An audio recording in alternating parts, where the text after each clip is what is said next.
it is Rose and Alistair coming to you from Tweed Chiropractic, although actually we are in our living room still, but sporting my lockdown haircut, and fingers crossed this is all coming to an end soon.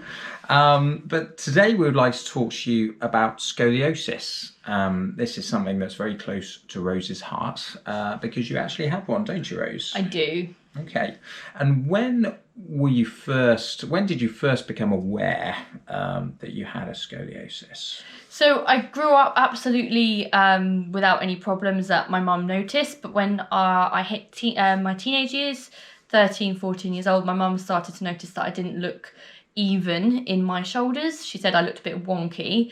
So I was actually diagnosed when I was 15 when I had x-rays done, and I was actually told I needed to have spinal surgery at the time. Okay, wow. So sort of 13, 14, 15, is that quite common? Yes.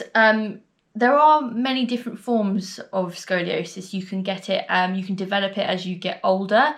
If you have an injury or you become weaker as you get in your older years, you can be potentially born with it in quite extreme situations. But the most common one is that it develops as you get into your teenage years. So just as you hit your major growth spurts, 11 to 12, 13 years old, anything that's underlying perhaps then becomes a lot more obvious. They actually don't know exactly why it develops yet. Okay, and can you tell everyone what actually is it? What is a scoliosis? So a scoliosis is a curvature of the spine and a rotation of the spine. We have natural curves in our spine, but when you have a scoliosis, your spine has curves which either deviate one side or the other, and with that comes a rotation. You can get them in different parts of your spine. Mine is in the middle part. Okay. So, shall we show everyone your back and show them what it looks like? Yes. Okay, let's do that.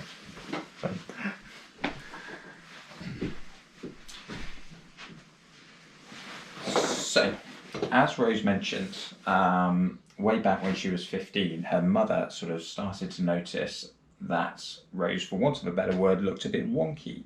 And we can see that in Rose's shoulders. If you look at the left shoulder to the right one, the left is sitting much higher than the right. The head is slightly tilted as well. If you take your finger and run your finger down the spine of someone with a scoliosis, you'll notice, depending on where their curve is, you'll notice that curve running through instead of just being straight down. A big telltale sign is the creases that can form. Because of the location of Rose's curvature, her creases are kind of mid to lower back, and that's just where her body is having to compensate for the curve. Now there's one test that we do which pretty much sort of shows it very easily. Rose, if you could just lean forwards for me. Now, as someone with scoliosis leans forwards, it becomes apparent that one side of their rib cage is much higher than the other, and that's where the whole rib cage is twisted around, which makes it look that way. Thank you, Rose. Fantastic. So it's really important to bear in mind that this is my spine, and so these are the landmarks which are very common. But even if you have scoliosis, you won't necessarily have the same one. So you might have rotation in your neck or in your lower back, which will look slightly different. So the best thing to do is have a professional actually check you. Chiropractors are spinal specialists. We are completely natural healthcare professionals, and we're trained to do this, which is why I found chiropractic is why I'm a chiropractor now. And it really doesn't cause you any problems, does it? No, I'm pain free. Sometimes people who have a scoliosis, they can not necessarily have back pain, but they can essentially suffer with shoulder problems or referred pain, or maybe just feel generally quite stiff. Worst case scenarios is when the rotation does get quite prominent.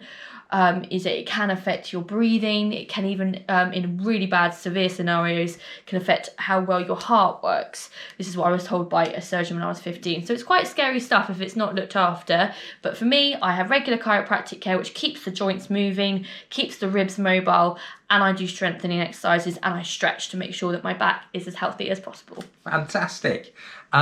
June is Scoliosis Awareness Month. Yep. So we're going to be sharing a lot of those supports, sort of ways of supporting the spine with everyone over the next few weeks.